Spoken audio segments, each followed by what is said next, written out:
Oke, terus saya akan menceritakan mengenai kehidupan serta Gemma Galgani yang menjadi nama pelindung Maruki kita tercinta. Gemma Galgani lahir pada tanggal 12 Maret tahun 1878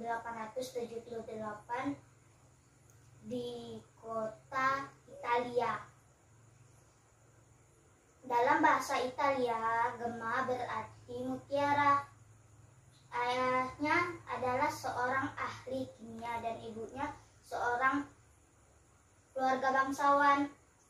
Gemma anak yang keempat dari 8 bersaudara. Dia anak yang rajin, pinter, pandai, riang, dan sangat suka sekali berdoa.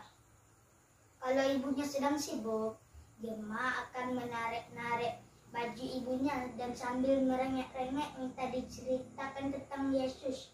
Saat Gemma berusia 7 tahun, ibunya meninggal. Pada hari itu, Gemma menerima sakramen penguatan. Gemma dengan khusyuk berdoa untuk kesembuhan ibunya. Kemudian terdengar jelas di dalam hati Gemma, "Apakah kamu mau memberikan ibumu kepadaku?" "Iya," jawab Gemma. "Tetapi boleh aku juga?" "Tidak," jawab suara. "Berikanlah ibumu tanpa syarat kepadaku. Tinggallah sementara bersama dengan ayahmu. Nanti aku akan membawamu ke surga nanti." "Iya," jawab Gemma. Gemma menerima undangan Kristus di dalam hidupnya. Setelah kematian ibunya, Gemma dikirim ayahnya ditinggal di asrama di Luka. Gemma senang sekali bersekolah di susteran karena merasa seperti di surga. Di sekolah, Gemma dikasihi oleh guru-gurunya dan teman-temannya. Walaupun berdiam, Gemma seorang murah senyum. Gemma pandai dalam bahasa Prancis, aritmatika, dan musik. Gemma pernah memenangkan medali emas untuk pengetahuan agama Gemma. Gemma sangat ingin sekali menyambut komuni pertama. Dia berjanji akan merubah menjadi baik dan tidak membuat dosa lagi. Pada usia yang sangat muda, 9 tahun, Gemma diizini untuk menyambut komuni pertama. Sebagai persiapan diri, Gemma tinggal selama 10 hari di biara.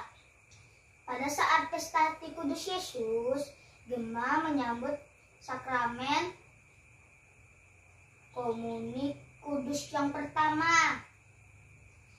Gemma merasakan pertemuan yang sangat mesra antara dia dan Yesus. Kehadirannya sangat kuat. Kurasakan di dalam jiwaku, kata Gemma. Sangat Gemma berusia 19 tahun, ayahnya meninggal. Sebelum ayahnya meninggal, ayahnya mengalami kebangkrutan sehingga tidak ada warisan sedikit pun ditinggalkan bagi anak-anaknya.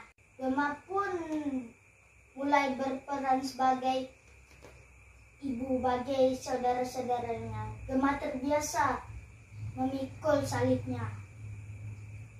Gemma jatuh sakit, dia mengalami TBC tulang serta meningitis dan kehilangan pendengaran. Tumbuh muncul bisul besar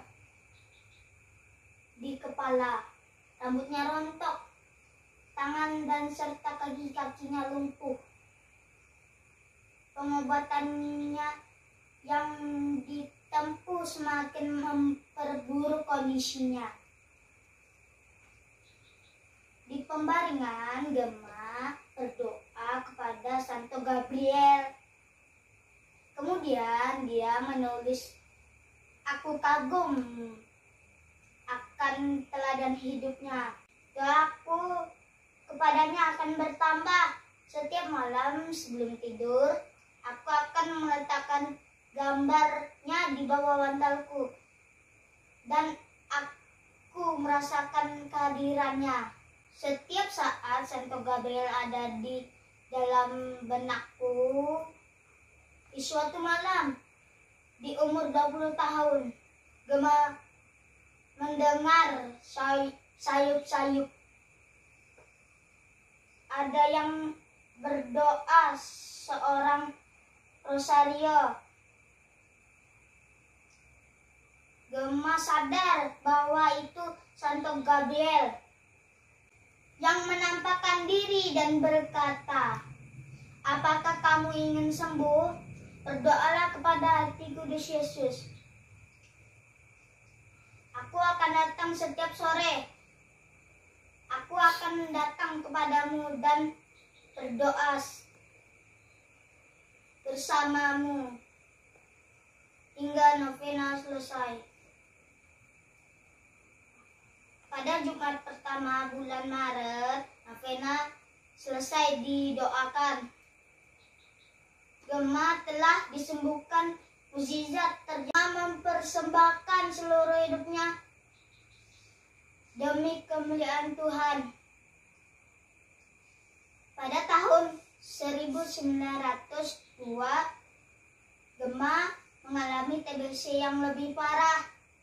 Gemma juga kekeringan rohani dan tidak adanya penghiburan pun mengganggu Gemma. Dia mengatakan bahwa Tuhan meninggalkannya.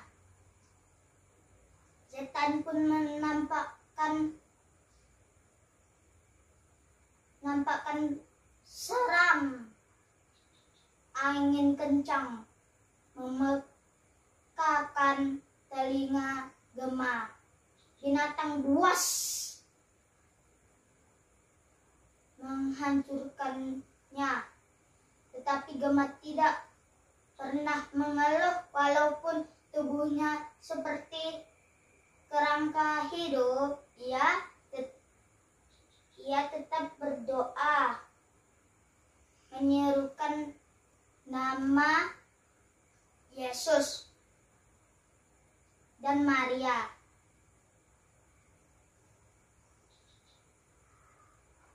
Gemma memberi teladan akan ketabahan yang luar biasa bagi kita. Di saat akhir, Gemma menerima sakramen penguatan orang sakit. Dia berkata, "Aku tidak minta apa-apa. Telah menyerahkan segalanya sesuatu kepada Tuhan. Sekarang aku siap untuk mati. Nafasku terengah-engah. Sekarang tidak lagi yang tersisa padaku. Aku menyerahkan jiwaku yang malang kepadamu, Yesus." Gemma wafat dalam keadaan tersenyum pada hari Sabtu suci. Dalam umur 25 tahun, gereja mulai mempelajari teladan hidup Gemma. Jenazah Gemma dipindahkan ke biara pasionis di Luka. Gemma diangkat menjadi orang suci oleh Paus Pius ke-11. 37 tahun setelah kematian Gemma, Gemma dinobatkan menjadi Santa. Pesta Santa Gemma Galgani dirayakan setiap tanggal 16 Mei.